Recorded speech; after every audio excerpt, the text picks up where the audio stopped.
Good evening. Welcome to the Pullman City Council meeting, another virtual session that we're doing as we're in phase one. The governor's set up here for the eastern region right now.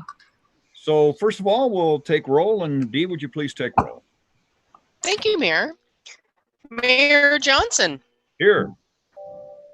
Councilmember Chapman. Here. Councilmember McCall. Here. Councilmember Parks. Here. Councilmember Records. Here. Councilmember Sorensen. Here. Councilmember Weller. Present.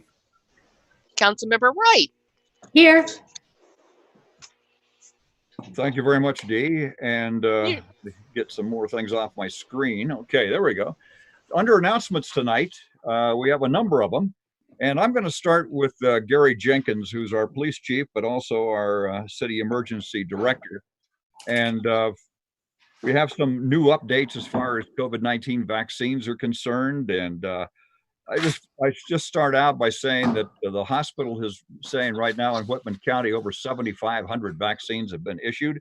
We're moving through. We're still in phase 1B as far as that's concerned. But Gary, we'll let you take it from there.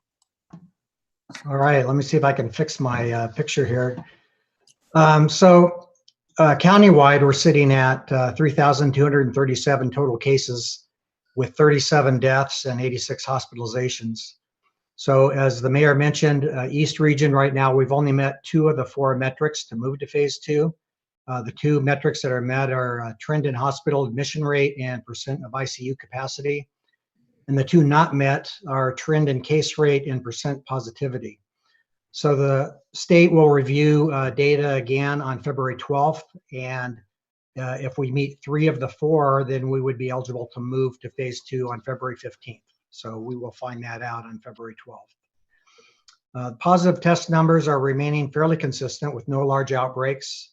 After 2 weeks of very low vaccines received, we received 8,000 at the end of last week in the county. And there are booster vaccinations available for those who have received the first dose. There were some rumors that there were not those second vaccinations available, but they actually are. Give me just 1 second here. I'm going to fix my screen. All right, we'll just go with that. When Whitman County receives the vaccines, they are administered within the first week of receipt, where there are some counties that are having trouble actually administering the doses within a short amount of time, but Whitman County has been very efficient. And the feedback that I'm hearing from the vaccination clinics is that they are set up very efficiently and get people through very quickly. We have also had over 200 people sign up to be volunteers at the vaccination clinics. Testing right now is down, and so the health department is just asking us to continue messaging that testing is still available. There were also some rumors that the second dose is not necessary with the vaccinations, and that is not true. Both doses are necessary for the vaccination to be effective. All of the city first responders, police and fire who wanted a vaccine have been vaccinated. I'm continuing to talk with Whitman County Public Health about city employee vaccinations that we could, that when they become eligible, that we can get them in as quickly as possible, including transit, public works, IT, and childcare. We've been recommending for all staff to complete the online phase finder, which will also, if they fill it out completely, they'll be notified when they do become eligible. Whitman County is ready to move from 1B Tier 1. That's where we currently are. However, there are some counties in the state that are still not even done with 1A. So the way the county has this structured is they want to have parity across the state. And so we're kind of on hold right now. The health department felt that they could finish up the 1B Tier 1 this weekend. And then as soon as we're given the green light, we could go ahead and start moving on the different phases of the vaccination deployment plan. There have been 4 confirmed cases of the UK variant tested in Western Washington. Health Department is asking us to start referring to that as the B117, B117 variant. And then there's also the South African variant, which is the B1351. And that one has not yet been tested positive in Washington. But I believe that the health department suspects that that's just a matter of time. You may have already heard this from the school district that Pullman high school students are tentatively scheduled to return on March 1st to class. And also Idaho, who is on a different deployment plan with their vaccinations than the state of Washington. Some of our city employees that live in Idaho are working with the Idaho Department of Public Health to obtain their vaccinations when they become eligible, before they would be eligible in Washington. So Mayor, that's all I have. Well, thank you very much, Gary. And I was talking to the several physicians on Saturday when I was getting my booster shot, and it's no special privilege, it's age. So age does have its privilege. 65 and over right now is in 1B, and also those 50 and above in multi-generational houses are in that 1B category. But they mentioned that several people from Spokane came down to look at our system because it was so efficient in getting people through at the record rate. And that's another reason why they got 8,000 doses. They had asked for 5 and they got 8,000. So they've been very, very efficient in what they're doing. The process going through, both my wife and I went through, and it's probably max about 1/2 hour. They were that efficient. You go into your little booth, you get your vaccine, you wait for 15 minutes to see if there's any kind of after effects, and then you go from there. So it's very, very efficient. Nathan, I see your hand up. Thank you, Mr. Mayor. Chief, I had a question. You had mentioned that every first responder who wanted one gets one. Now, from what I understand from other communities, if certain people are coming into contact with vulnerable adults, they are required to get them. So is that something, I'm not saying either way, it's just that's what I've heard. Is that something with our own first responders, if they decide not to get the vaccine, then they do not come into contact with vulnerable adults? Could you answer that? That has not been our policy or practice. At this point, we're not mandating the vaccines. And Laura may be able to answer this question, but from what I've heard is that since it's an emergency approval, that there are some differences regarding whether it can be mandated or not. But at this point, we're not mandating. And Laura, I don't know if you have anything to add to that. The city is not mandating that all employees be vaccinated. It is the opinion of the federal EEOC that employers can mandate vaccinations. Okay, I was specifically talking about not all city employees. I was talking about first responders. So we are not limiting the contact of first responders who have chosen not to receive a vaccine. There's no changes in work conditions at all. In your opinion, is that something to look at, or is that something to just keep going the way we're going? I think it's been working for us so far, and since we're not mandating, I don't think we have enough staff probably to effectively function if we did not allow our staff to come into contact with people who have an unknown whether they have the virus or not. Okay, I apologize. That probably wasn't fair for me to put you on the spot there, but just wanted to ask. Okay. And Mike Heston's on there in terms of paramedics. They're using the same precautions that we did before the vaccine was even available. So they're gearing up. And Mike, you might want to address what our firefighters are doing in terms of gowning and masks and everything else and how they're handling it. Absolutely, Mayor. Thank you. Yeah, we take an extra higher level of protection, N95 masks on all calls. We send in scouts early, keeping our staff out. So we haven't had one case yet positive from a patient that we've transported, so that's been good. We have sterilized units for both stations, so that's been good. Our only cases that tested positive is from community spreads. So I think if we tried to mandate it, honestly, we'd have to work through the labor unions to make that happen if that was the direction we were going to go. So, but at this point, we've got about 60% of the fire station that have wanted to do it. We're getting a few more stragglers. There's a few more that probably have had the COVID already, and they're probably waiting for that. But just like any other mandate, like hepatitis B, we can throw it out there, but to force everybody to do it with a bargaining unit would be a challenge. The vaccines are very important for all our community members to go through. And again, it's a one way that we can get back to quasi-normal eventually.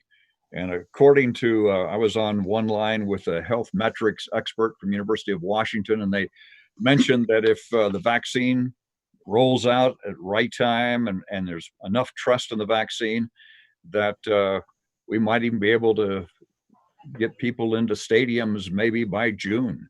And I do see another report that said that perhaps in November we're seeing those kind of numbers. But that's why the university is planning to come back to on campus for the fall semester. At least that's what the plans are right now, as everybody's trying to work their way through this. So we certainly hope that there'll be mass participation with the vaccines.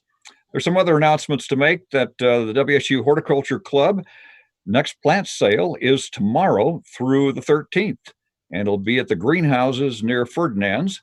And they have a combination of planters with a number of different kinds of potted tulips and other kinds of plants you can have. That's their Valentine's Day sale. Palouse Discovery Science Center is offering 3 to 5 week enrichment classes this winter for grades K through 6. The sessions will be held virtually. To learn more about it, you can go to Pullman Parks and Recreation. City website, after being down, and again, it was a national issue for the company that we're dealing with. It wasn't that local issue, but it is live again. And so we've extended the 2021 Pullman Community Survey to February 21st. You can access that survey via the city homepage or City of Pullman Facebook page. And over the course of 6 days, from February 22nd to the 27th, Whitman County Humane Society will be hosting virtual events to celebrate pets and the adoption that are done by the Humane Society every year. And while you're hanging out at home, you can join them for some live video broadcasts to see the silent auction. And you can adopt pets at whitmanpets.org. I know my wife and I actually watched the Puppy Bowl a little bit before the Super Bowl this time around, just to see how adoption was going. It went very, very well. So those are the announcements tonight. Next, Pat Wright, please. We'll have to unmute there. There we go. Just real quick, Glenn, I'm sorry. To go back to the vaccine piece, I heard today that because the hospital received some additional doses, that they are looking to try to fill up spots on Saturday for vaccinations. So I just throw that out there for the good of the order, the good of the community, that is, those spots that was about 1:30 this afternoon. They may have filled up since then, but they had about 200 spots that they were needing to fill for doses on Saturday. Council member Wright. Yes, I am related to somebody who happens to be a commissioner who said there was a big announcement coming out tomorrow from the hospital, but wouldn't tell me what it was. So you might have jumped the gun. That's another announcement. That's a different announcement. Excellent. I'm glad good news is coming out of the hospital, especially as it pertains to them rolling out the vaccination. They're doing a good job. So again, just to remind what Gary Jenkins said earlier, findyourphase.wa.org. Very important to be on that, because if things move quickly and they have to get the vaccines going, if your name's on it, you might be able to move up on the list. So just make sure you're on that. Okay, anything else on that? Other than that, we're now going to go to item number C, which is the confirmation appointment, nomination, and election of the 2021 Mayor Pro Tem and the alternate Mayor Pro Tem. And we've sent the list to all of you. This is a council decision. as to who you will choose to be the mayor pro tem and also the alternative mayor pro tem.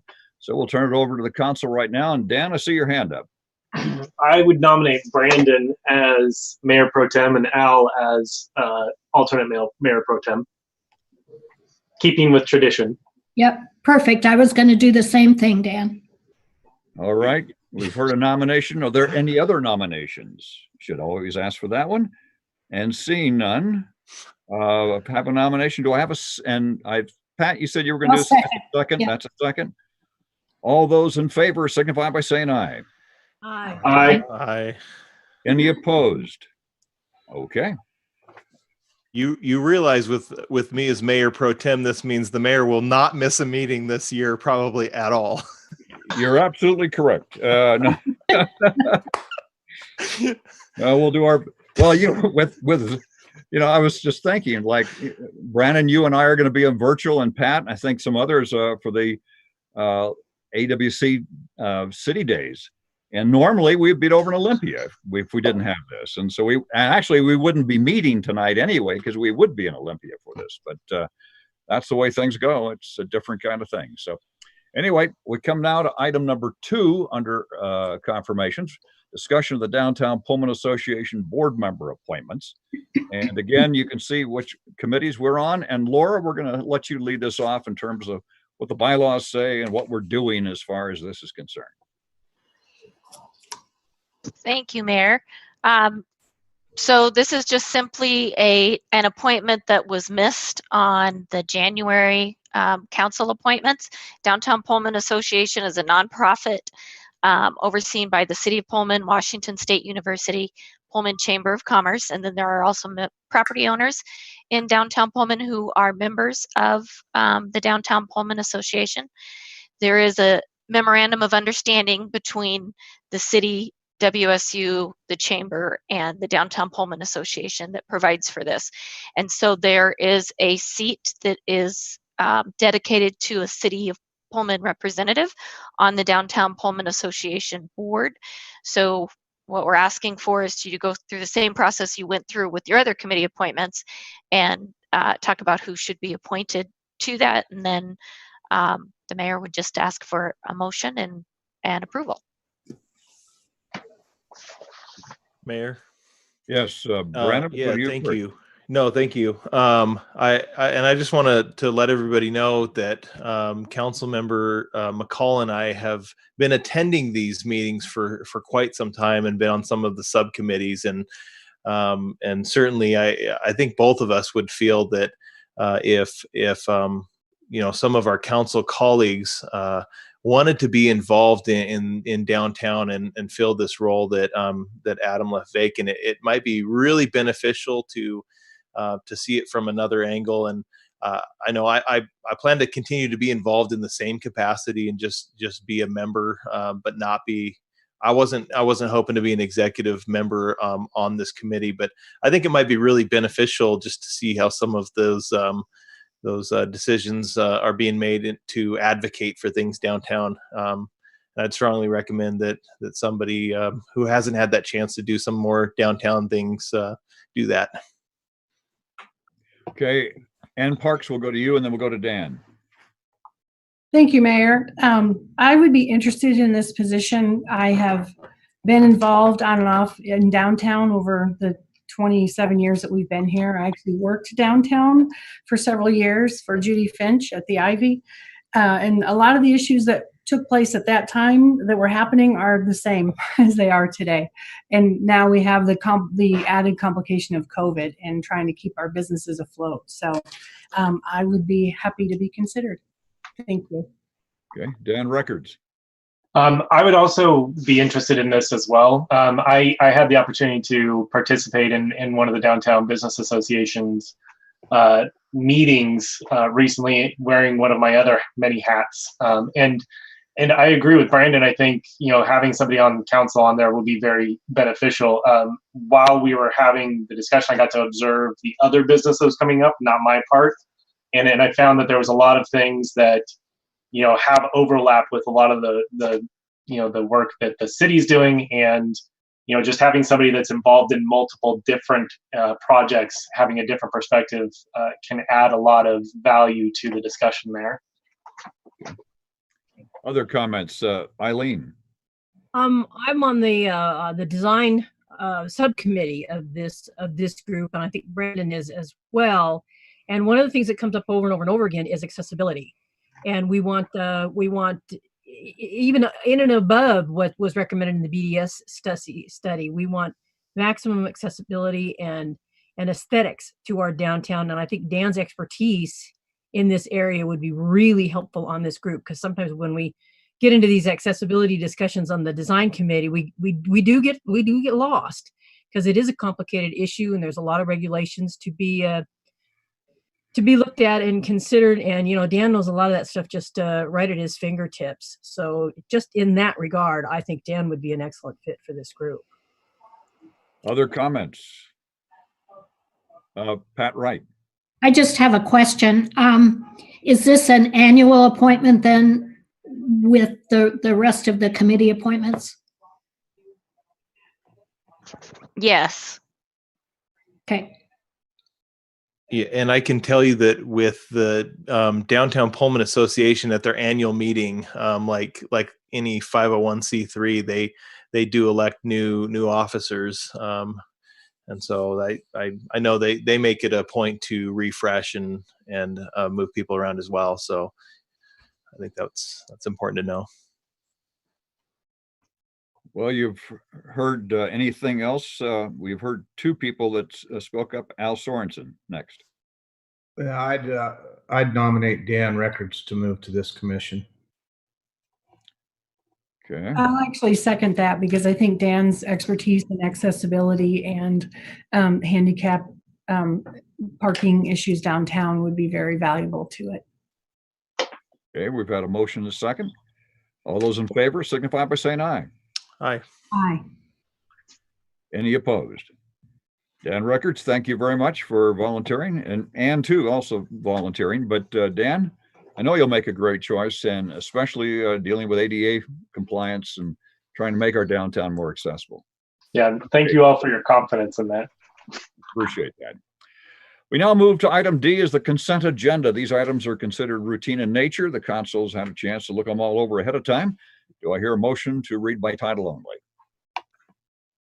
So moved.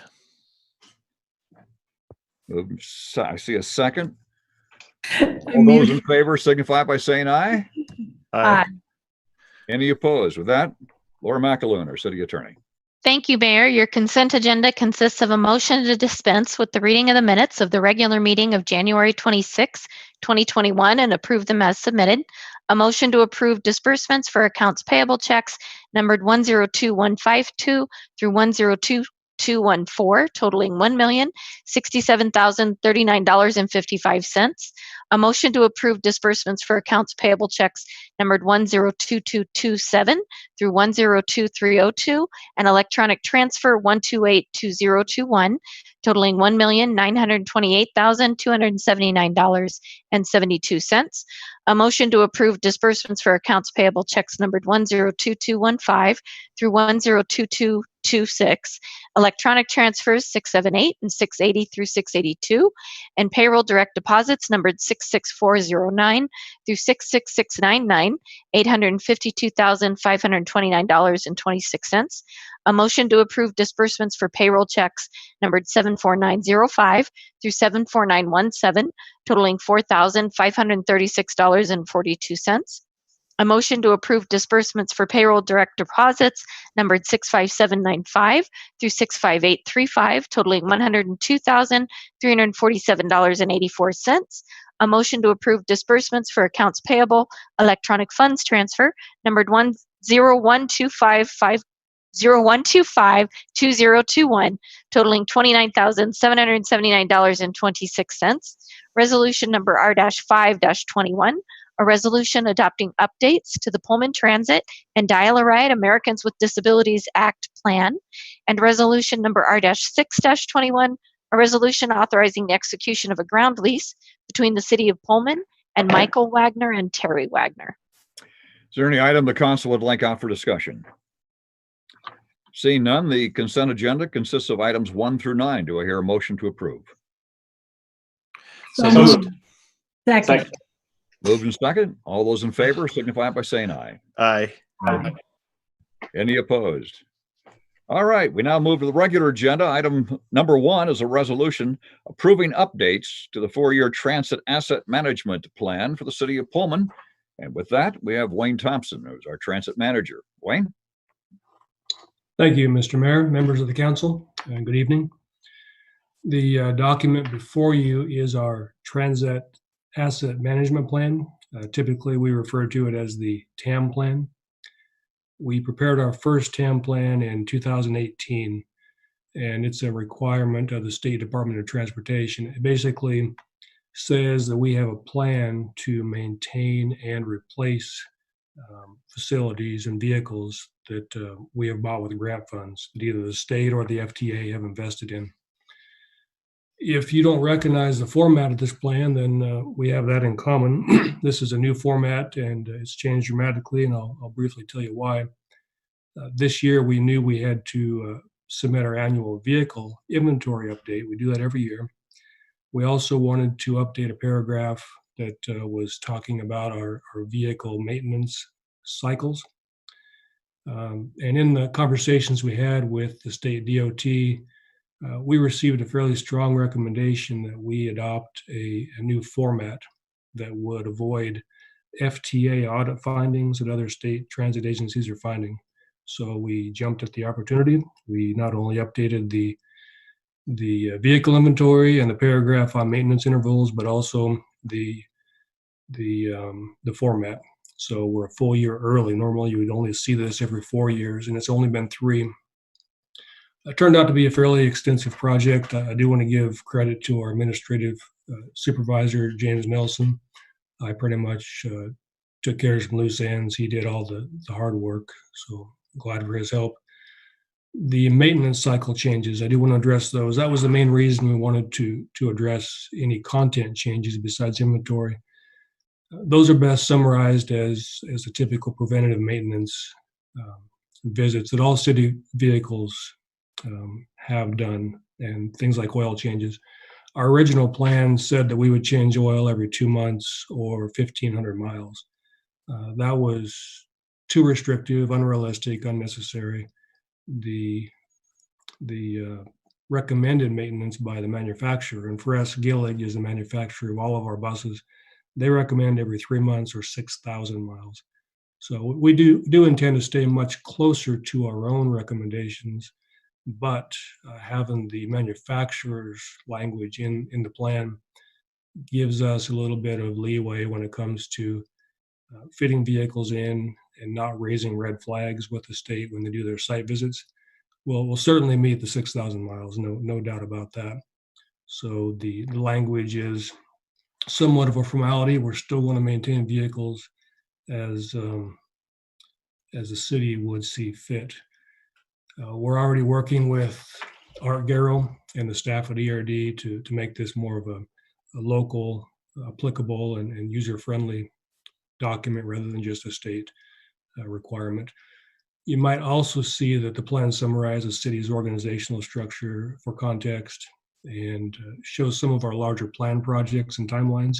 This also, you'll see this also in our CIP, our annual report, which will be coming up in about a month. We're on track with our projects. We need to keep buying a bus or a van every other year, and realizing that new buses are electric. We just have to acknowledge those are expensive, and we made that decision to reduce carbon emissions and to continue to look at that as an investment. So in conclusion, as I previously stated, we are working with ERD and Art Garrow at M&O to make this more of a locally relevant plan, something we can use on a weekly, monthly basis rather than another requirement of having grants and state participation in our vehicle procurement. We will continue to update the plan every year for inventory purposes, and you'll see it with more significant changes every 4 years. So I'm requesting approval of the resolution, which adopts the changes we made to the 4-year TAM plan. Okay, any questions or comments? And if not, do I hear a motion on this resolution? So moved. Second. Moving second. Laura, would you read the resolution? Resolution number R-7-21, a resolution approving updates to a 4-year transit asset management plan for the city of Pullman. All those in favor signify by saying aye. Aye. Aye. Any opposed? With that, we move now to item number 2. It's a resolution authorizing the execution of a voluntary cleanup program agreement between the city of Pullman, Washington State Department of Ecology Toxic Cleanup Program for the cleanup of the Old City Fuel Island site. You don't run through that really quick. With that, Clayton Forsman. Thank you, Mayor, and good evening, City Council. The city's new fuel island was constructed in 2017 in order to replace the old underground fuel island located at the M&O yard at 825 Northwest Guy Street. And as part of that project, the island and the underground fuel tanks were removed in order to permanently close the site. However, upon removal of the underground tanks, contaminated soils were found under one of the fuel dispensers. As such, those contaminated soils were removed prior to backfilling the site. All of the closure activities and the sample results were documented, and they were sent to the Washington State Department of Ecology Toxics Cleanup Program. 7 months later, Ecology completed their review of the work, and they decided to add the site to their list of known or suspected contaminated sites. And the reason they did this was because the site has a shallow groundwater table, and they suspected that some of that could have leached into the groundwater. Thus, additional investigation and/or remedial work is needed at the site in order to remove it from Ecology's database.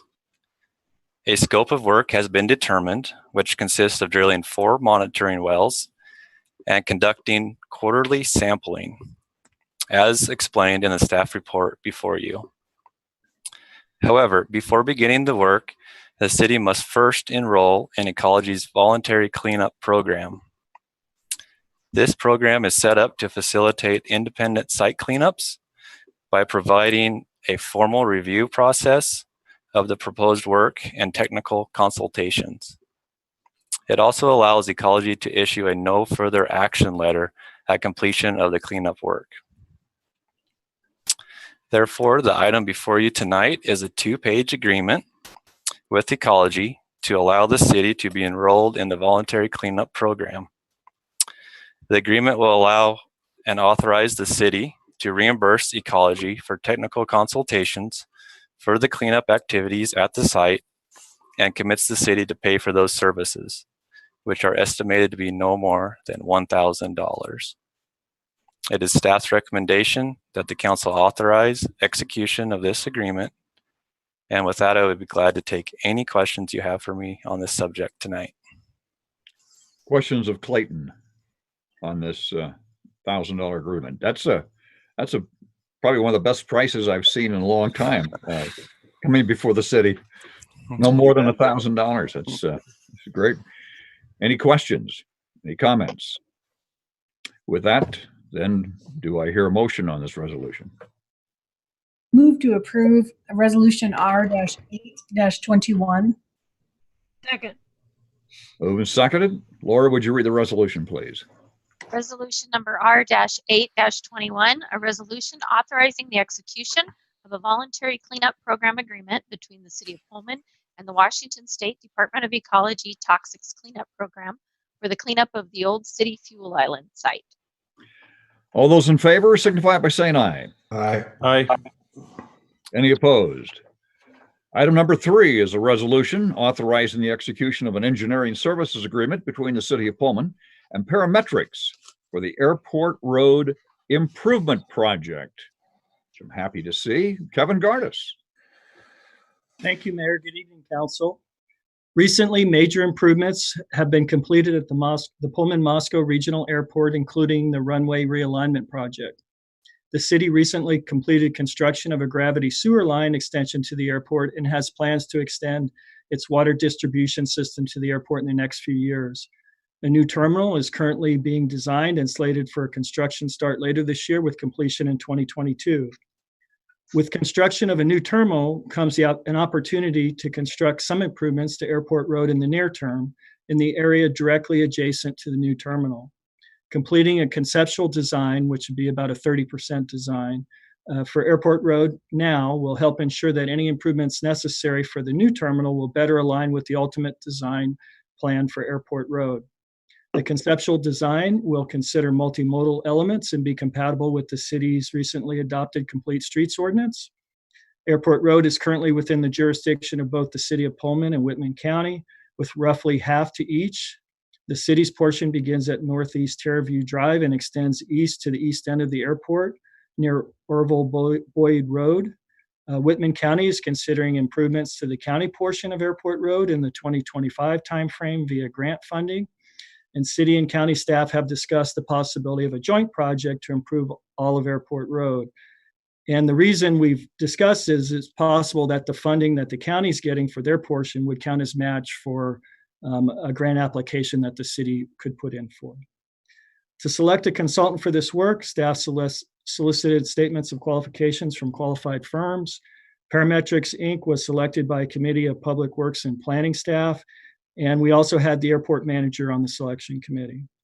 The full scope of work is included in your packet. The work will be performed on a cost reimbursable basis with a not to exceed amount of $124,867. Funding for this project is from the Street Fund, and we expect the work to be completed by August of this year. The project is included in the city's capital improvement program. It is staff's recommendation that council adopt the attached resolution approving an engineering services agreement with Parametrics Inc., and I'd be happy to answer any questions. Okay, questions of Kevin Gardis? Al Sorensen. Trying to get that unclicked. Kevin, so in regards to us collaborating with the county, are they in on this? Are they going to go along with all this type of thing? And how far does it go? Does it go past the airport, or? It would, if we did a combined project with the county, it would go the entire length of Airport Road from Terraview to 270. Okay. And their portion from Orville Boyd Road, the east end of the airport, to 270 would be on them, and our portion would be on us. And they would be responsible for the design of their part, and we'd be responsible for the design of our part. The part where it's beneficial to work together is the county is kind of in line to get grant money. Now with COVID, that could push the time frame back a year or two, but they were in line to get money by 2025. And so it's possible that grant money that they're getting could be used as match money for a build grant. That's a federal grant the city could apply for. So it would be a way to kind of leverage their project and help us do our project with some grant money and do a nice job with it. Yeah, this is a great project, and the addition of traffic on this thing just keeps getting bigger and bigger and bigger. So this is good. Thank you. Okay, Dan, see your hand up. Kevin, if we're going to be, looking at partnering with the county, does that partnership include coordinating on the design elements as well? So if we have a trail that goes out, would they be interested in picking up the trail and continuing on with that? Or is it completely separate design and kind of we end where we end and they do whatever they want? I think it's probably both. We had some initial discussions about actually bike lanes. The county isn't used to building bike lanes quite the same way the city is in urban areas. A lot of times ours are grade separated behind a curb, that sort of thing. And that's what we have envisioned for Airport Road, is it would be kind of a meandering asphalt path that's behind the curb and not, right along vehicles moving on Airport Road. The county section, we certainly will let them know what we're doing, and we'll try to coordinate as best we can. but their design elements may look a little different than ours, just based on the rural-urban differences. Well, and I imagine that just the topography of the road, there are some sections on the county portion where it's the road and then it's a drop off on either side. Right. Thank you. Nathan, I saw your hand. Yeah, thank you, Mr. Mayor. Kevin, I had two questions actually. One, now you already know about the 0.09. Is this something that you are considering as far as the Blue Ribbon BRATC 0.09 funds for doing a grant for? Or partial? We haven't specifically talked about that yet, but when we get to looking at funding options, we're going to look at everything. We'll look at 0.09, we'll look at complete streets if that money comes back through TIB. We'll look at build grants, federal grants. We'll base TIB possibly. The more partners we have, oftentimes the better the application looks. So. Okay, and the other question, if I may, real quick, is have you discussed with the port as well? I know a few months ago, when I was exploring some of the port discussions, that was something they were interested in. Now, I'm not sure if that was just being floated as something in discussion, but this was something that I think had come to the surface, maybe in just brainstorming. I don't know if you've had discussions with them. Yeah, Joe and I have talked a little bit about the airport area, but not just more in general. Joe Perret, who's the executive director, just more general. I think they're interested in, industrial property, and honestly, that whole airport area is natural for industrial and commercial development. So, especially with the new runway and the new terminal, so it would be kind of a good fit. But we haven't really had any in-depth discussions. Yeah, I'll just say, any way we can partner, not only with the county but the port, I think would be beneficial for all of us. But yeah. I think we put quite a few partners together when we did the ring road, right, Kevin? So that included the port and the county and the city and even WSU, I think, got part of that. So. Yep. Any other comments or questions? And I think one of the things that all of us have a concern is there's always the county specs and the city specs. And just like Dan mentioned about the drop off on both sides, we've had a number of cars that have gone off during the winter, sometimes even during the summer. But we're hoping that when we do get that road finally completed, that we will have good shoulders on everything. And I have been really impressed. I've mentioned that a couple of times to you with when we put the wastewater lines in, to have that side now where people can actually walk safely on that side has been really a great improvement. Any other questions? If not, do I hear a motion on this resolution? Move to adopt. Second. Move and second. Laura, would you read the resolution, please? Resolution number R-9-21, a resolution authorizing the execution of an engineering services agreement between the City of Pullman and Parametrics, Inc. for the Airport Road Improvements Project. All those in favor signify by saying aye. Aye. Any opposed? Okay, we now move to item number 4, which is a motion to authorize the Pullman Arts Commission to create the outdoor distance event for the year, Pullman Window Walk for 2021 Community Arts Project. And with us is Jerry Harris. Jerry is the chair of the Arts Commission. And again, Jerry, thank you so much for stepping up and volunteering on the Arts Commission and also being the chair. And we have Joanna Bailey, who's our staff person with the Arts Commission. So, Jerry, and I think Joanna's going to lead off a little bit. Sure. Thank you, Mayor, and good evening, Council. The Pullman Arts Commission is pleased to recommend for your consideration the creation of Window Walk 2021, a community art project. The aim of this project is to promote and provide visibility for local and regional artists and to invigorate downtown Pullman and enhance its vibrancy. Window Walk 2021 will build community through collaboration. Like Art Fest, selected artists would be paired with downtown businesses and properties where their work will be displayed in storefront windows. There is no specific theme, but work should be display ready for a non-gallery public environment and friendly to audiences of all ages. All artwork can be safely viewed from outside. The Arts Commission has confirmed partnerships with Downtown Pullman Association, Pullman Chamber of Commerce, WSU's Office of Student Involvement, Center for Civic Engagement, and Department of Fine Arts. The celebration of arts would occur April 3rd through the 28th, and artists over the age of 18 may apply with work selected through a jurying process by the Arts Commission. There is no cost to business or to artists to apply and participate. The project is envisioned to enhance the visibility and vibrancy of downtown Pullman in the spring, to promote downtown businesses and available tenant spaces, to safely increase foot traffic, bringing new clients to established businesses, to invigorate the downtown environment by utilizing vacant storefronts to display works of art and art installations that can be viewed again from the outside, and to build community through collaboration. The Pullman Arts Commission finds that this event falls within its charge to work to promote private-public partnerships for the benefit of art along Pullman's trails and streets and within public parks. In accordance with Pullman City Code, the Arts Commission serves in an advisory capacity to council in making recommendations pertaining to all forms of art.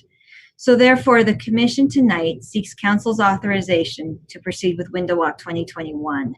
And I will turn it over to our chair, Jerry Harris, to provide more information about this project. Thank you, Joanna.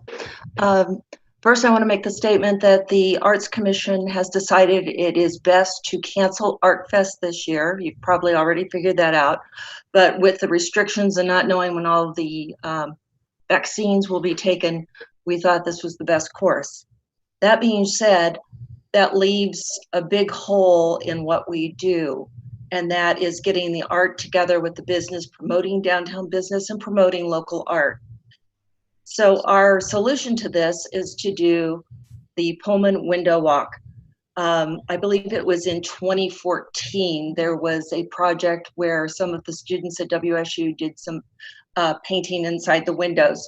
We'd like to incorporate that with displaying local artists. The idea would be we have a lot of great windows in town without businesses behind it, and this might stimulate some interest in that building, bring some color and vibrancy to downtown. We do have the Global Travel Building as committed to being part of this if we go forward. And we're also talking with the space Taco Del Mar and trying to get with Evolve because they have a lot of great windows. We also have, I believe it is 10 businesses who've already committed to having some kind of art in their window. We felt that since there will not be big events to go with this, we're not going to have the music and everything, that having it take place over a 3 or 4 week period would make it much better. More people could come see it without all the crowding. We're also hoping that this will give an opportunity to our restaurants and our coffee shops downtown to get their business going a little bit more. So I know you were all sent a packet, and in it, the timeline, I think, tells it all, where we would like to get started sending out our information and as soon as possible to start getting this going. We have the timeline based on having the students help us, and we're afraid that if we pushed it out too much farther, we would run into a conflict there. We really feel it's important that this is a community project, including the university. So our timeline would have us getting going live tomorrow or Thursday or sometime soon. We will be using a lot of free press to promote this. We have allotted a small budget from the Arts Commission funds to provide some minimal advertising. Most of it we are going to do free. Since this is the first time we're trying this and just seeing if it's going to work for us. If it does work for us, I would love for this to become a second thing that we do during the year. with Art Fest in May and maybe this in the fall over a football weekend.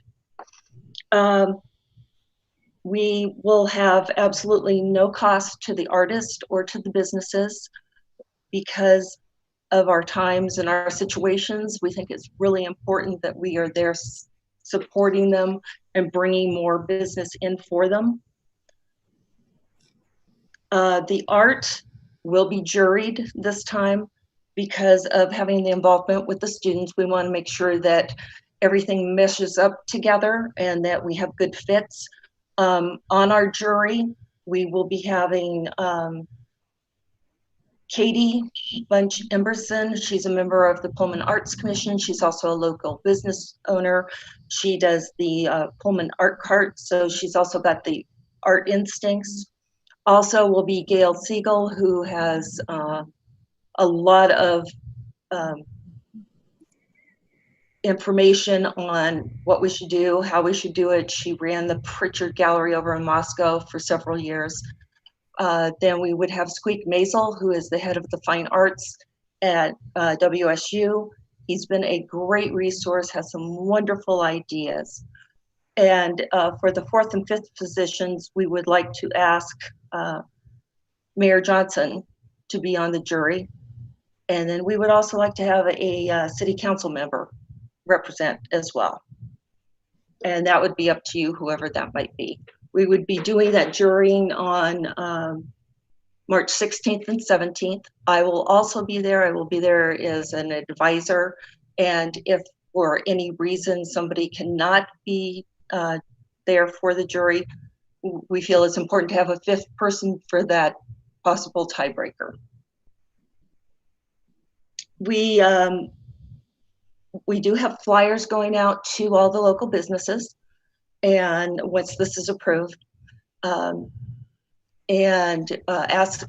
them know everything. We are really reaching out to the businesses that don't have the empty buildings and using those windows. We feel that we can promote other things with it, like the fact that we're doing this, perhaps put up something that says watch for coming art exhibits. And if the businesses feel they want to, they could extend it longer. This is the part that we would cover. Excuse me a minute.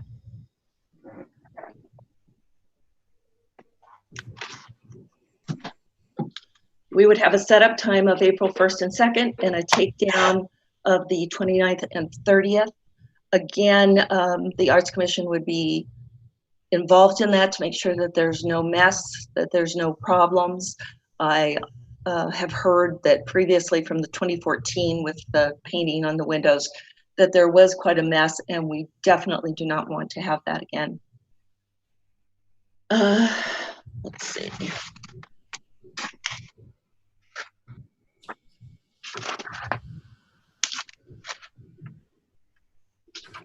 Again, I want to emphasize no cost.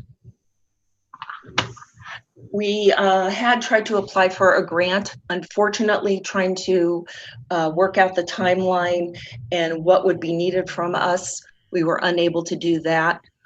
We are going to, as I said, we'll use $500 from our budget to do some promotion. The other $500, we have discussed having prizes for the artist, some that maybe the public can vote on and some that some local celebrities can vote on. And we have some money set aside so that we could buy gift certificates from the local restaurants to give out. It was suggested by Squeak that if students got anything, that food would be important.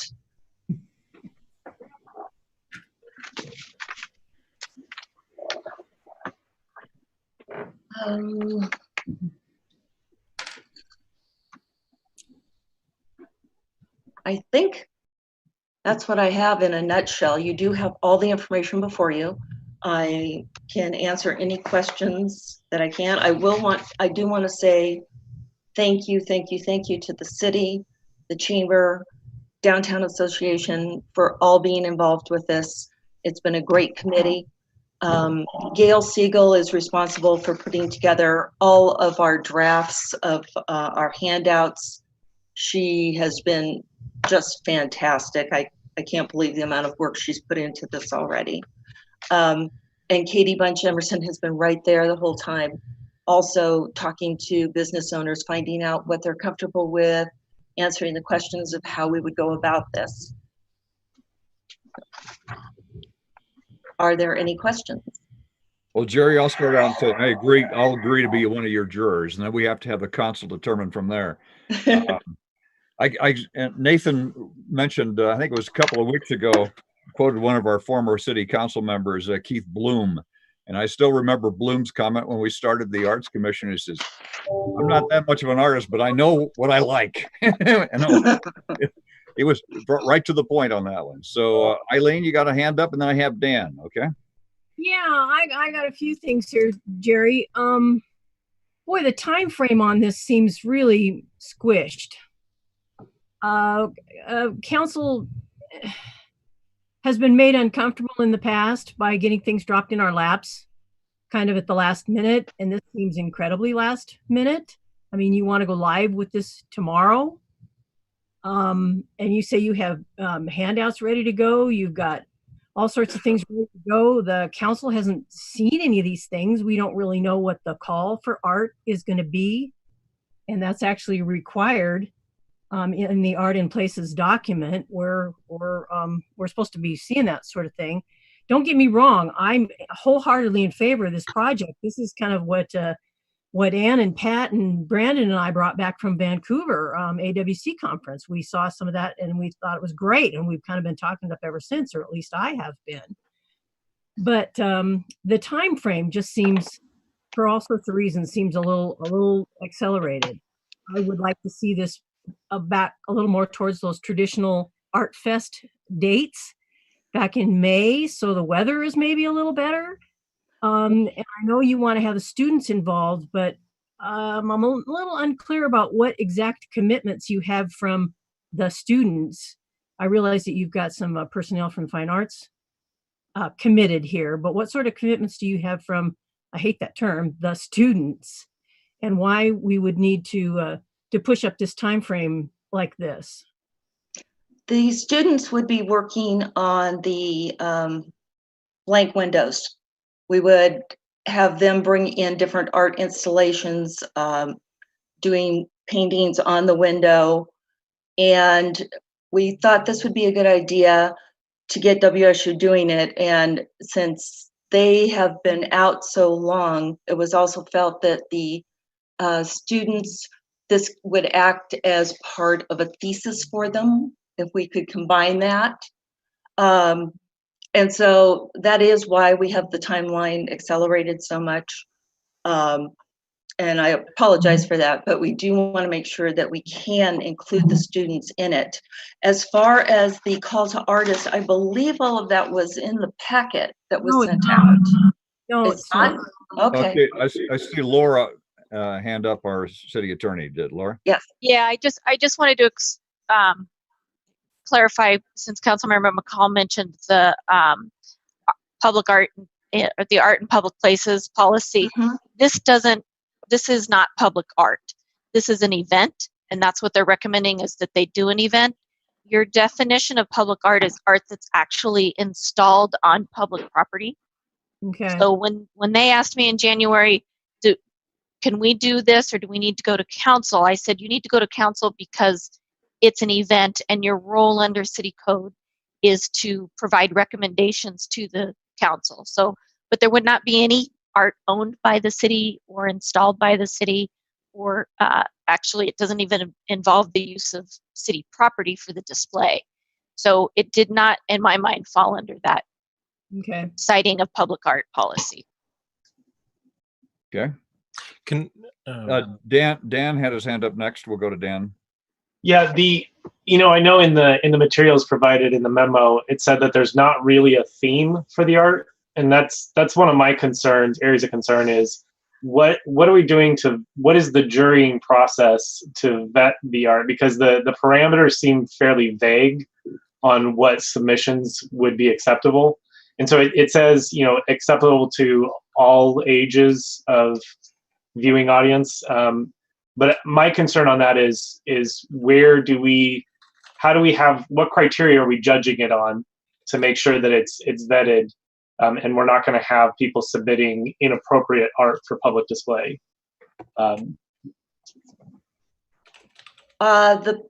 That's why we are doing a jury. Normally when we do Art Fest, we have no jury. We are just going with the artist's discretion. This time, because we are dealing with students and we are doing the blank windows, we felt it was important to make sure that it is appropriate for families walking down the street. That's totally up to the jury to decide what is appropriate. We have given ourselves that power to say, I'm sorry, this just is not going to work for a city thing. And so it would be up to the 5 jurists to talk it over, take a look at it. Is this something that Pullman wants to show for a month?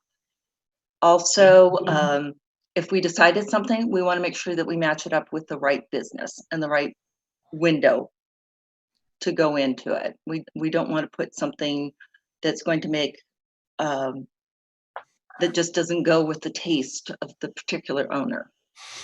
So Laura, I have a follow-up maybe for you on kind of the First Amendment issue. What kind of complications we run into with that kind of setup there? Yeah, we would want to set up basic criteria. It could simply be that it is age appropriate, and defining the ages or family friendly. We can certainly come up with those definitions, but there would need to be some basic criteria for the content in order for the city, for those jurists to say they can't, they don't like, they won't display something. We can totally do that. We were going with the recommendation of Squeak Mezel, who has done the jurying before, and it has actually offered to set up the website that they use so that they can send in their 3 samples of artwork. So that's where we're basing this whole jurying on, but we are definitely open to doing what we need to do to make it appropriate. Yeah, as a city event, it would need to have that basic selection criteria. And the second part of that, my question would be, how are we matching them up with the businesses, and kind of like what is, so we have these businesses that have signed up for this. Do they have veto power over, if they see the art and they say no way, like do we have a process in place to say that the business owners know that they can say that, and then we will work to find a different business for that artwork? I just have some concerns about what is the business owner's kind of involvement in that process. We're treating this like we treat Art Fest, which is where we sit down and the businesses that we are working with are ones that we know. Some of them have their favorite artist for Art Fest, and we'll see if we can just go ahead and get, do that sort of thing. But we try to take a look at what the artist is presenting. Is it going to work well in that space? For example, if someone is doing a piece of sculpture and they want to put it in Rico's, we know that's not going to work because it's a really tight space. So we will try to find a space where it will work. And yes, the business owner can say, I don't feel comfortable with that, and we will find something else for them. Okay, Deanna, that's your last question. Okay, Brenda is next, then Eileen. Yeah, thank you, Mr. Mayor. Jerry, thank you, and Joanna as well. And now, as I think of Eileen's question about timeline, I realize that there probably are some things to be vetted. I don't necessarily think it needs to come back to us, but I would feel a lot more comfortable if that timeline included Laura signing off on a couple of those things, and I'm fine with that. But I had a question in regards to the age. It mentions over 18, and I don't know if that meant 18 or over, which to me is slightly different. But it has. What was that age, or what was the decision on that? And I only think about that because we have a lot of really good young artists, and I know I've been seeing on social media quite a bit high schoolers, families trying to figure out ways to honor, the seniors this year and things like that. And I wonder if maybe there was a specific reason why 18 and older, and that I think is the actual age, was chosen, and not maybe a little bit younger, because they can certainly bring some cheer. The kids can. They definitely can, and that's always been one of our most popular things during Art Fest, is that. We went with 18 and older because we are dealing with WSU, and we wanted to make sure that they were well represented. We also, because we only have so many businesses, we want to make sure that the local artists that we've worked with previously had the first opportunity. If we do not get enough, I would love to go to the high school and say, hey, do you have some? I did that 2 years ago when we did it. We came up with some really great teen artists.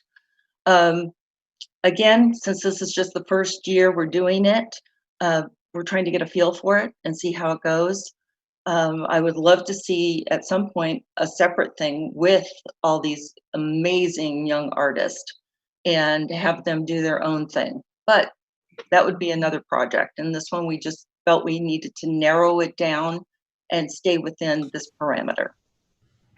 Okay, and I wouldn't vote yes or no contingent just on that. I know the value of having those young artists feel a little capacity to share their work, and sometimes some of them are rather shy, and this would give them a chance to do that in a non-threatening way, I think. And so again, I'm not going to say no because they're not included, but I did want to point out the over 18, and make sure that if that's the age of adulthood or whatever, that's fleshed out a little bit.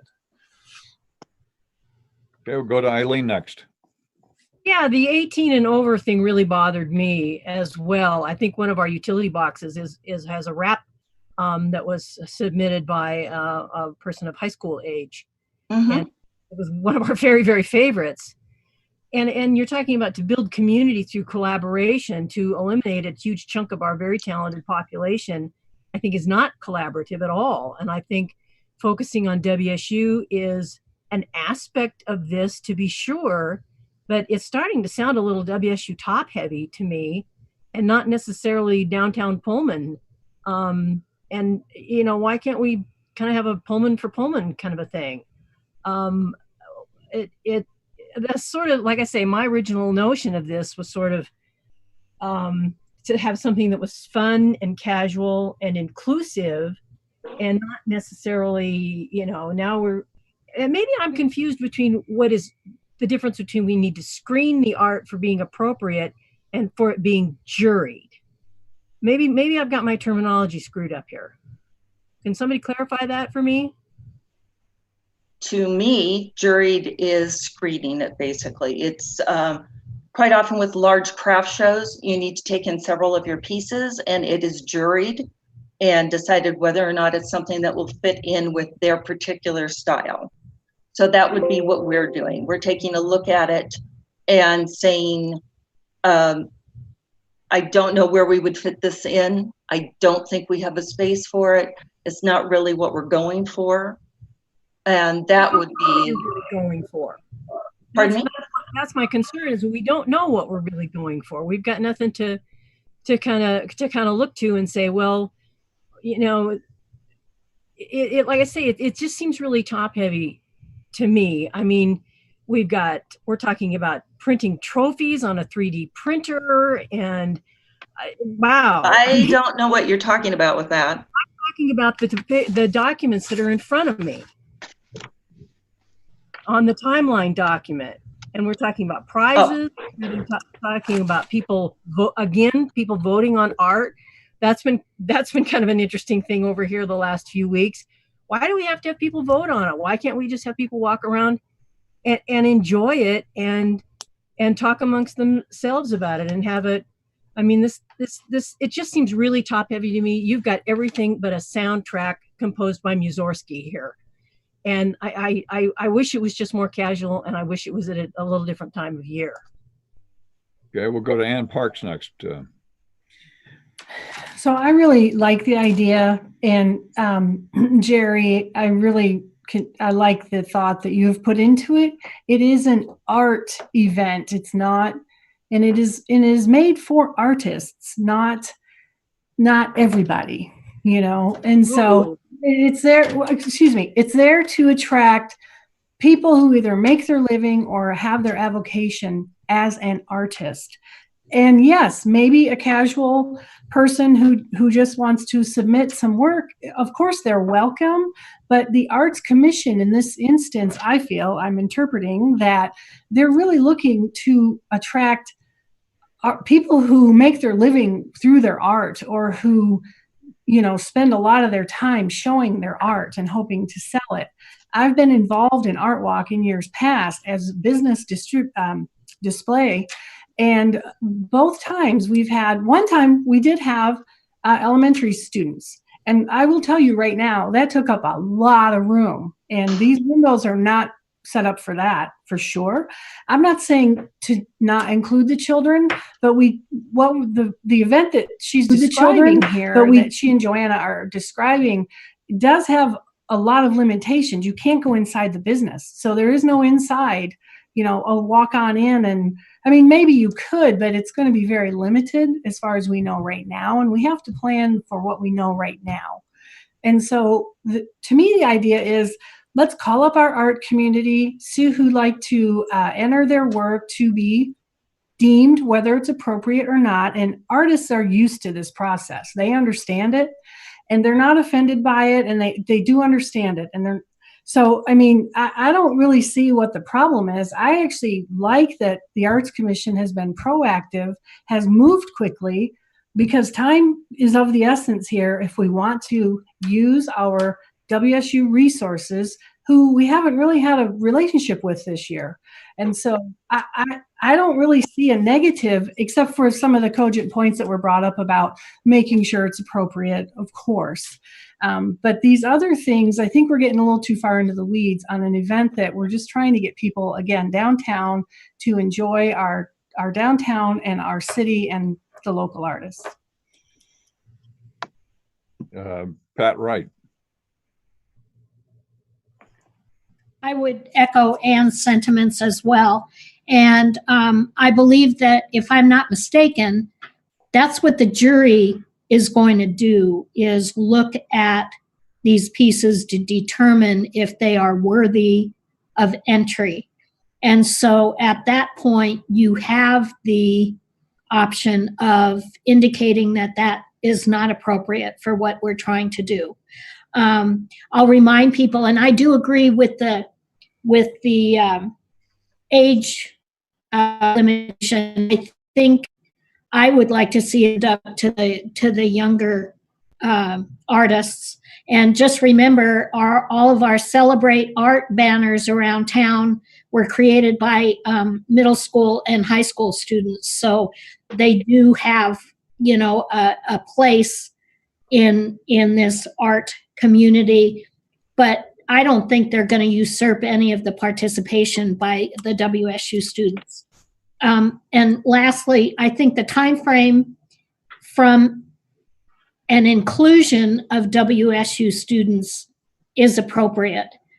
Typically, we do Art Fest in the spring, and it's in a slower time, and it's kind of trying to get that continuity of getting people out and about and downtown when the students aren't necessarily here. But since this is an event that is looking for WSU participation, I think the time frame that we're looking at, considering that we're not going to have a mom's weekend, we're not going to have some of the other events that we have, that this is just fine. Jerry, is there any way that we could have, for example, a junior high division and a high school division, and those jurors could pick the top three? This way you have at least a limitation, and at least we could have it on display, and at least the high school students and the junior high students could at least do a submission. I think that is a great idea, and I will definitely suggest it to the committee. I think we were just so worried about making sure to get everything in line for our timeline to work with, and sometimes working with the schools is a little bit tricky, trying to get art from them, but definitely will contact them and I'll talk to the committee. I think because you this would mentioned that also work well. Go ahead. you mentioned you had so many submissions, and it was fun to watch all the kids, especially, I mean, last year we had them underneath the old city hall, and we could go through and take a look at and the kids were so proud of it. It was just great to see.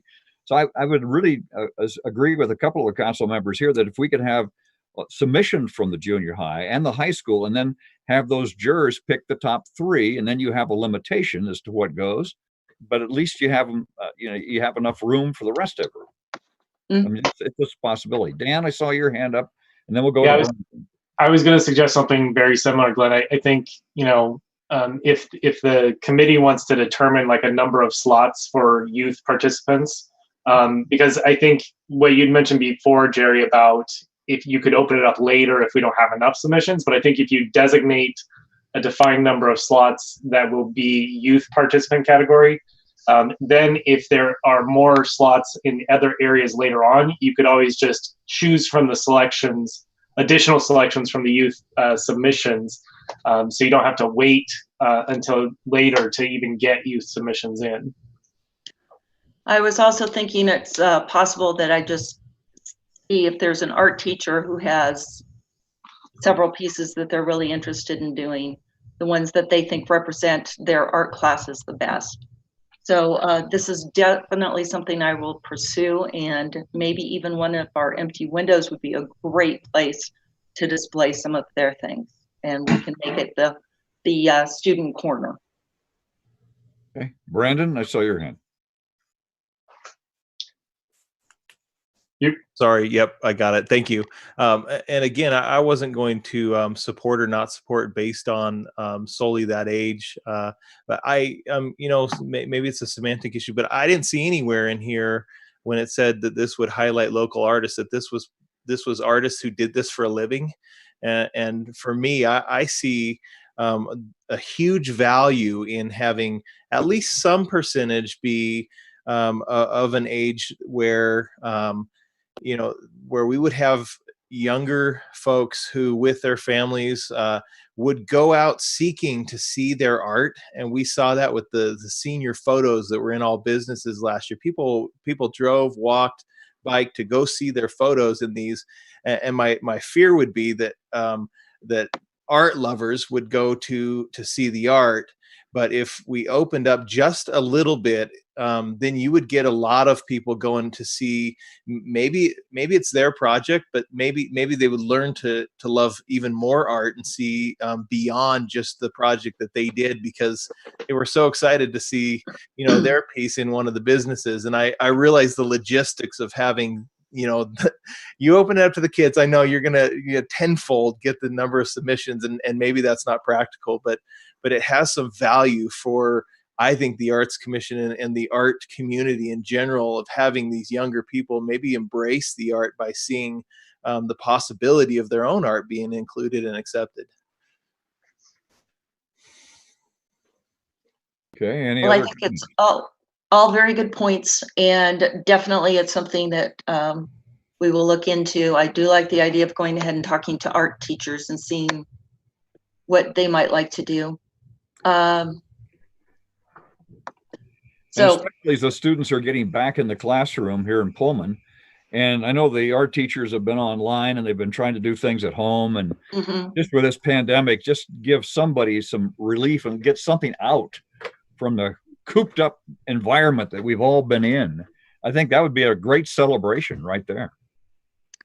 I agree. We are, that was our big thought, was getting people downtown and having some color and some joy and some happiness to walking around downtown. And even when you drive by, being able to see some color. Al Sorensen. I've been listening to the discussion and conversation and everything here, and I've made a few notes, and I've got some some questions. And Eileen, I go back to your start. You know, when we originally started talking about doing things in the vacant windows in downtown Pullman, so that it made things look a little bit better downtown. And you know, I'm still in favor of that quite drastically. I think that would certainly help take care of some of that vacancy down there. And now this has morphed into something that I believe personally might be a little more than what we were looking at. It's no longer something that we're going to put on the window. It's something we're going to put in the window. And what is the art? Is it window art, or is it objects, or is it statues, or what is it? I've heard a lot of things said here tonight. You know, what kind of art is it going to be? Who's going to decide on what's right and what's wrong? I know you're going to have a jury to pick things, but let's go back to, you know, there's a number of items that are in the art commission right now that are going to come back to us. What is there that's going to stop groups or entities or people from putting things in the windows, and what that might represent or not represent? I have a problem with that. You know, you said we're going to put up some kind of art. What does that mean? I don't know what that means. Nothing's defined for me here. You know, I'm also really concerned that you said that the businesses that you've gone to find out if they want to put things in their windows are the ones that you know. How is that inclusive of all the people in downtown Pullman? It's not. All businesses should be asked if they want to participate in this. And if it comes down to the point where you don't have enough, quote, art to put in the windows, then we decide on how we handle that. But you cannot just ask certain people, and the same old people, because that's what you said, the ones we know, to be the representation of this downtown. That's not fair to the rest of the businesses downtown. I'm sorry you misunderstood me, but I'm saying that now Katie has talked to all the businesses downtown, and we have 10 confirmed. There are a few more thinking about it. Okay. But the ones that are confirmed are ones that we have been with us before. Okay. I can tell you right now, you did not talk to every business downtown. I can verify that. Okay. And that's my problem. So, but your comment was, we're going to use the ones that we know, that we've used before. Okay. We can go back and watch the video from earlier if you really want to see what you said. But I'm not going to argue with that. What I'm saying is we need to include everyone. Okay. And here's the other thing. Art is in the eye of the beholder, correct? So they say? So they say. That's not the case. What you like is what you like. What I like is what I like, correct? Yes. Beauty is in the eye of the beholder. Art is in the eye of the beholder. So I have a really big concern about what we are actually going to be putting in downtown. And who is it to say what is age appropriate? Laura, do we have actual laws that tell us what is age appropriate art? That would be part of the criteria they would create for the jury to use for selection. Okay, so someone's going to have to come up with that. And I agree with Eileen. We have time and time again with this council said we don't want stuff brought to us at last minute. For this to go live tomorrow without us having the discussion about it is unacceptable in my eyes. We were supposed to know this stuff earlier, or your timeline needs to be later. It doesn't matter to me if you say time is of the essence, because the students are going to be gone. Okay. The thing is we need to be able to vet these things as a council and discuss them and think about them without making a short, quick decision. Okay. And when you say match the right businesses with the right artists, that's going to be difficult to do also. And I find lots of problems with this whole thing. I go back to the start of my conversation. the idea about putting something in windows downtown was not to do an art project, but to do something to make downtown look a little bit better in regards to the empty spaces. And I ask other council members, is that not what we talked about? This is a completely different situation. And as far as what we're looking at for council approval, we don't get this involved in ArtFest, do we? No. We don't micromanage what goes on with ArtFest. And we have a committee whose job it is to do all of those things that we are talking about right now. And if we don't have trust in that committee and their discretion to act appropriately, then we shouldn't have an arts commission. I firmly believe that this is not any different than Art Walk. And I firmly believe that we need to move forward with this. I don't see that there's a problem with this timeline at all. If you had another month, what would you do with this timeline? I will agree to disagree. That's your privilege to do so. Glenn, you're muted. Sorry. Nathan, and then Dan.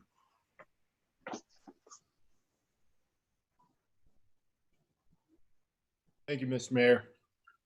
So I've been listening back and forth, all of this going on. And, Eileen and Al have some very good points. I do believe that it should be open to all from what has been expressed by Jerry.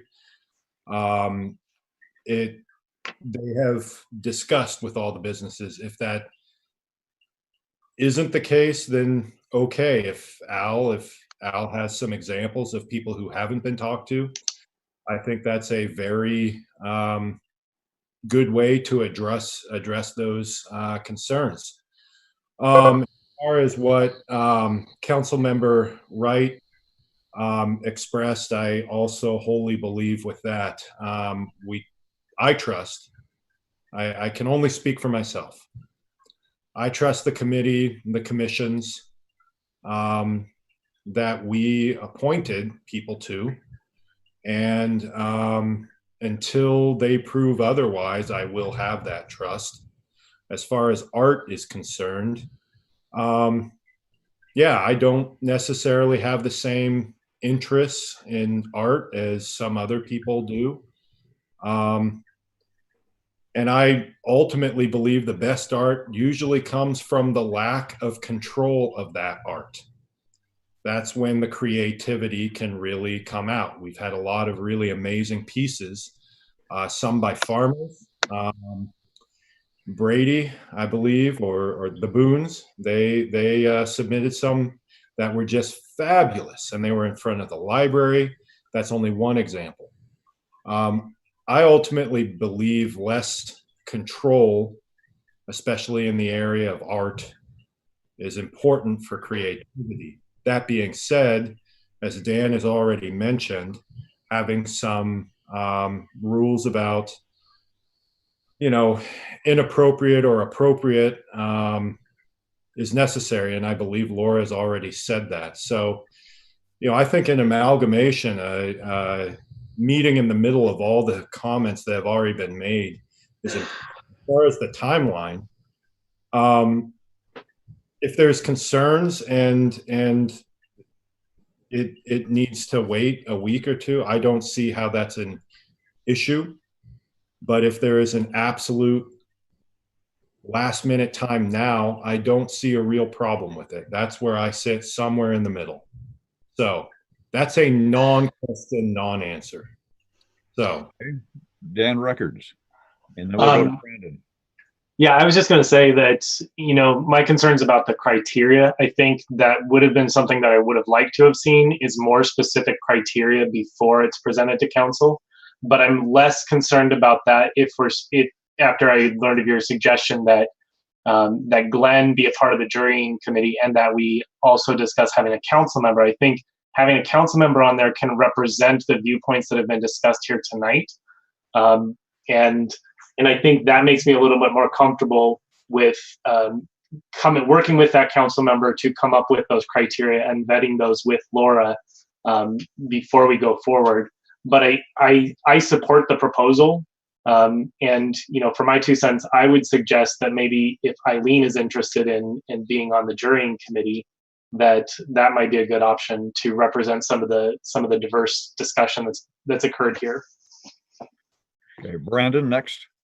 Yeah. I agree with Dan. And I'm not going to speak for Al, but I think I remember those discussions at AWC, and I remember Becky McRae and what she talked about. I think I would feel maybe the same way if this were a permanent thing that we were talking about with the windows downtown, but it's not. This is 2-3 weeks that we're talking about of a temporary art, and so I don't feel that strongly about making sure that the Arts Commission has every T crossed and I dotted, and I imagine that residents want to have fun and see good art, and that's what I think we should try to help facilitate here with the Arts Commission.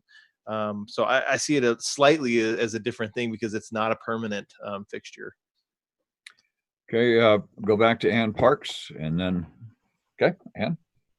I just had one last comment, and that was that some of the conversation has been, well, how do we know, and how do we trust them, and what, but people forget that the Arts Commission did Art Walk and then Art Fest. This is just a little bit of a different version of what they've been doing for several years. And we, to my knowledge, have never had an issue with inappropriate art or not allowing artists to display if for another reason. I think I agree with what some of the council members have said, is that we put our trust in the Arts Commission, and I think it's their job to make sure that they know what our standards are and they know what our concerns are, and I trust them to let them do that work. Okay. And I'm sure that the Arts Commission would be open to find out what businesses were not contacted, and we can get that list from Al too. Absolutely. So, do I hear a motion on this? I move to approve this event. I second. Motion is second. All those in favor signify by saying aye. Wait. Okay. Don't we have some alterations on the basic motion here? We're not just, because there's been a lot of suggestions. Are we just going to take it as face value as it came in the packet? I believe that's what we heard here tonight. We also heard from Jerry saying that some other things will be taken into consideration, and they'll come up with the criteria. Okay, I'll amend the motion. I move to authorize the event with the changes that have been discussed, and ask that the commission come back to us showing us what those changes will be. Does that work? Or is that language okay, Laura? I just want Laura to see it before it goes out. I guess there were a number of changes. So every suggestion that a council member made, you want the Arts Commission to implement? No. Do we have a meeting next week? Can they come back next week? We don't have a meeting next week. No. So I'll make a motion with the amendments. Okay. I move to authorize the event with the amendment of the Arts Commission will create a criteria for selection for the jury to use, and they will ensure that they have contacted all downtown businesses, and they will incorporate a youth category. Good. A second. Just as a matter of form, we need to actually vote on the first motion that was and second, and then you could do a second one. So the first motion, you heard it now. So this one here would. The first motion was to approve it as it was submitted in the packet. Okay, so we'll just do that vote, and then we'll come back to Dan's. Okay. Okay. we're going with the first motion, okay? All those in favor signify by saying aye. All those opposed signify by saying no. No. No. We have unanimity and no. Okay, now, Dan, you make the motion again. I think you already did. So I hope we have a record there from Dee and Laura on that one. I will reiterate my motion. Thank you. I second. Okay. Now, any further discussion? All those in favor signify by saying aye. Aye. Aye. Any opposed? Nay. One nay. Okay. And again, Jerry, thank you so much for doing all this. Now we need to have a council member who's going to be on that. We've had a suggestion of Eileen. Any other comments on that? Anybody else who would like to be a juror? What a grand suggestion. I think Eileen would be great. Okay, let's go through the official process. Do I hear a nomination for that juror? I nominate Eileen. I second that nomination. Okay. Any other nominations? We've had, okay. All those in favor of Eileen on the juror, say aye. Aye. Aye. Any opposed? Any abstentions? Abstain. 2 abstentions. Or did Three. Al, 3? Not in order. Hold it here. I think we need to double check this because I've saw 1, 2, 3, 4 abstentions. Maybe have the clerk poll. Yeah. Because that's I had the console and the abstentions. Mm-hmm. I had Ann abstain, and I did not see or hear anybody else. Mayor, perhaps just to ask for a voice vote, call each name, do a poll vote to get it that way. Let's do it this way. So go through the entire console of yes, no, or abstain. Okay. Dan Reck. Yes. Pat Wright. Abstain. Ann Parks. Abstain. Al Sorensen. Abstain. Brandon. Yes. Nathan. Yes. Eileen. Yes. What is our official tally? So that is a majority of 4 voting yes. Okay. Because the abstentions, when you abstain, it counts as against. Okay. All right. We have now finished that. Thank you very much for your participation on that. I checked earlier from Rob, and I heard no one that was online to do any new business. Is that correct? That is correct. Okay. Then we will be adjourning the council meeting and reconvening as an executive session for a point of discussion of a strategy or position to be taken by the city during collective bargaining or grievance proceedings. No action will be taken following the executive session. I have 8:37. We're going to do a 10-minute executive session. If we have to extend that, we will announce it. But at this point, we are adjourning the city council meeting. We'll reconvene an executive session I've got 3 minutes. So let's try for that. And again, no action will be taken following this executive session. Do we just stay here, Glenn?